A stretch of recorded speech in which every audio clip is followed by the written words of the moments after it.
Hi, my name is Alyssa Rehder, and I am in the Early Childhood Education program at CSU. This is my social studies lesson plan for first graders. During this lesson, students will strive to create a chronological timeline titled The History of Me. This lesson satisfies the history standard for first grade. The standards expect students to develop an understanding of how people view, construct, and interpret history. During this activity, students will master the concept and skill of describing patterns in chronological order of events of the recent past. To show mastery, students must meet evidence outcomes of arranging life events in chronological order, identifying past events using a calendar, and using words related to time, sequence, and change.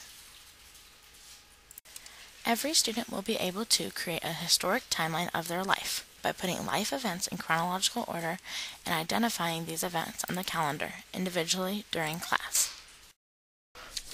To begin this lesson, show students the activity using a PowerPoint. Use the PowerPoint to tell students what they must accomplish.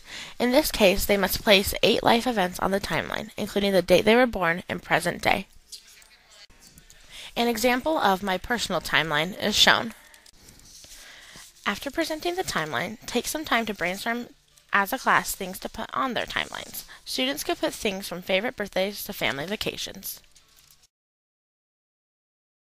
After creating the timeline of events, students will explain their events in order to meet the evidence outcome of using words related to time, sequence, and change.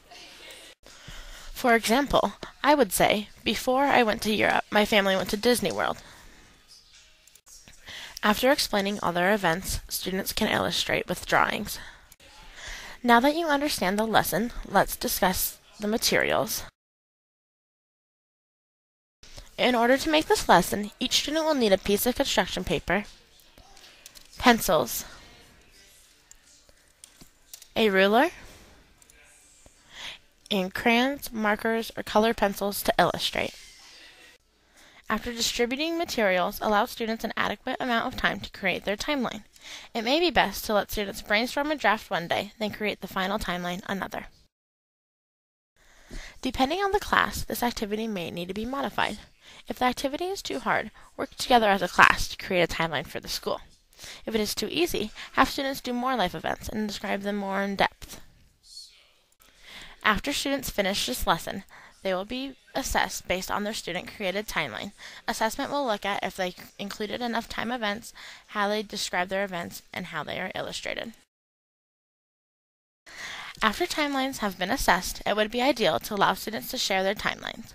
At this point, it would be good to wrap up the lesson by discussing aspects of a timeline and why they are important to us. You have just watched my first grade social studies lesson. I hope you found this video beneficial.